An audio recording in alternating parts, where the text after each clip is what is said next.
Maíra Cardi compartilhou nas redes sociais que seu filho mais velho, Lucas, de 24 anos, foi diagnosticado na infância com dislexia e hiperatividade. Ela contou como enfrentou os desafios ao longo da infância do jovem, que hoje é programador. Lucas é fruto do primeiro casamento da influenciadora com o empresário Nelson Rangel.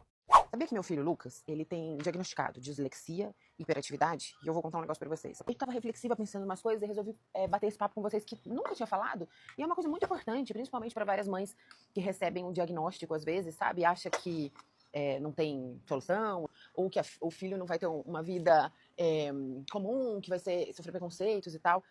E aí eu tava refletindo, né? Ontem à noite, antes de dormir, eu vi uma matéria de uma mãe que, enfim, assim que o filho nasceu, ele foi diagnosticado, e aí começou a tomar Ritalina, que é mais ou menos o Venvance de hoje, é a Ritalina do passado, digamos assim.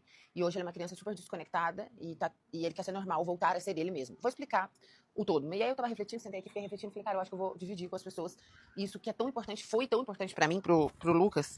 Deixa eu até botar melhor aqui o microfone. Fez diferença na nossa vida demais, assim. Bom, vou começar do útero, tá? Tudo começa durante a gestação.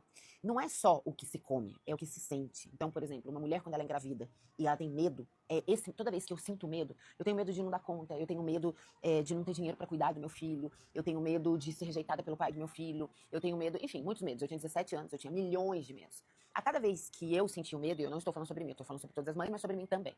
A cada vez que eu sentia o medo, eu mudo o meu fluxo sanguíneo para a criança que está ali dentro da placenta. E ela reage de maneira diferente ao medo. Então essa criança, ela já aprende a lidar com o medo de maneira diferente. E os problemas dela já começam dali. Quanto mais dificuldades, se vocês se interessarem por esse assunto, eu posso aprofundar, porque eu também não quero ficar falando coisa chata aqui. Tudo isso começa no útero da mãe. E eu não estou responsabilizando as mães, muito pelo contrário. Senão eu estaria me responsabilizando. Eu estou dizendo que os nossos traumas são passados para frente geneticamente. Até muito pouco tempo achavam-se que 90 e pouco por cento 98% da nossa genética era descartada e os 2% eram relevantes, que esse 2% é cor de cabelo, olho, etc.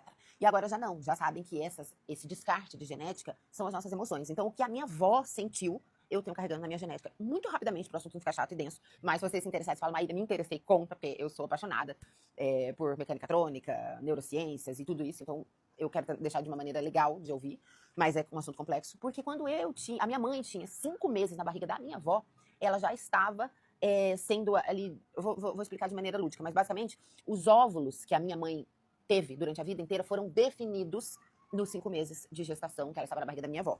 E a mulher, ela só tem um número de óvulos pro resto da vida, né? É aquele pronto, acabou. Então, ou seja, eu estava na barriga da minha mãe, já ali nas células, né, de informações da barriga da minha mãe, dentro da barriga da minha avó.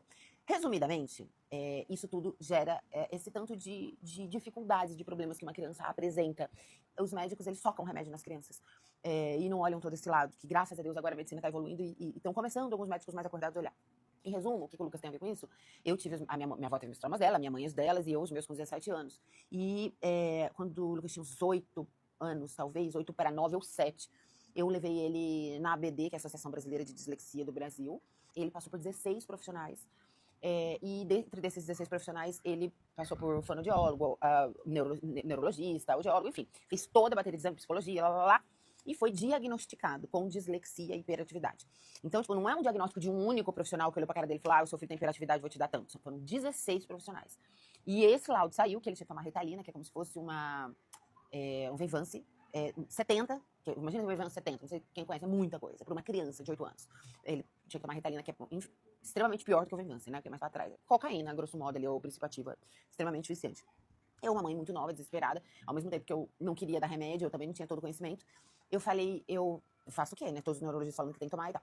Enfim, eu dei um dia de remédio pra ele e eu vi que ele ficou extremamente esquisito. Ele não era mais o mesmo. Ele era muito ativo e tal, e ele ficou estranho, ele ficou estranho, ele ficou um pouco duro, um pouco agressivo, um pouco sem paciência. Eu achei muito esquisito. Então, eu resolvi tomar o remédio, para poder ver o que o remédio fazia em mim, o que acontecia. E eu também não aconteceu nada, porque até eu não tenho nada, né? Então, não aconteceu nada, mas eu senti no meu coração que não era pra eu dar, e eu simplesmente decidi não dar. E comecei a estudar e ler sobre a questão, as dificuldades, e fazer do meu jeito de mãe. Não me arrependo, farei tudo de novo, porque a maioria das pessoas que tomam esses remédios durante muito tempo, isso é uma escolha, não existe certo, não existe errado, cada mãe faz o que quer com o seu filho, mas com o meu, eu não me arrependo. Porque eu não queria que ele ficasse viciado nos remédios, não queria que ele ficasse dependente dos remédios, ele teve uma vida super normal, a gente tinha muito mais paciência, porque ele era muito ativo, ele era muito diferente, com o tempo ele aprendeu a controlar a própria hiperatividade dele, hoje ele é um menino super calmo, e nunca tomou nada de remédio, Enfim, e não tem as consequências do remédio, que infelizmente são muito fortes. Mais uma vez, eu não estou dizendo aqui não dê o remédio pro seu filho. Mas eu estou dizendo assim, antes eu analisei primeiro com 16 profissionais, não com um, não com dois.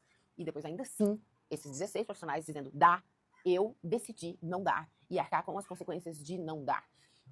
Quais são as consequências? Ele tinha dificuldade de concentrar, ele tinha dificuldade de fazer tarefa, ele era muito elétrico. A dislexia, ele lê uma coisa e ele pula palavras. Então, por exemplo, ele vai ler um texto enorme e ele não enxerga certas palavras, então ele não entende o contexto.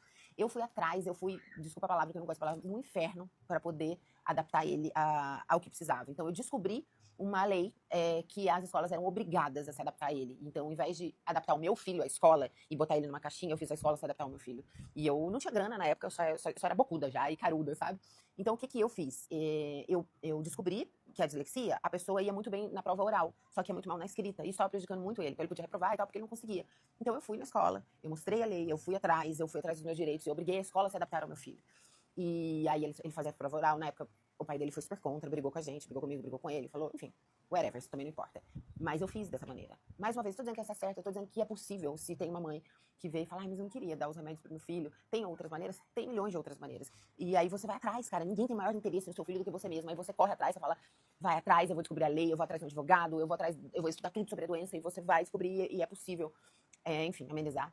Me bateu no coração pra falar isso, nem sei porque eu tô fora de um contexto enorme aqui onde eu tô, mas me bateu no coração de mãe desabafar sobre isso, eu acho um ponto muito importante. Se vocês quiserem, agora finalizando o vídeo, que eu fale mais, tanto sobre a dislexia, sobre a hiperatividade, sobre o TDAH, enfim, que no final, esse diagnóstico foi há 15 anos atrás ou mais. Hoje, eu acredito que se eu fosse fazer um outro diagnóstico, ele teria até outros diagnósticos além desse, porque a medicina ainda estava no escuro nesse aspecto. Na época eu fui, mas depois eu não fui mais, porque é isso. Hoje ele convive muito bem, ele aprendeu a lidar, e, enfim.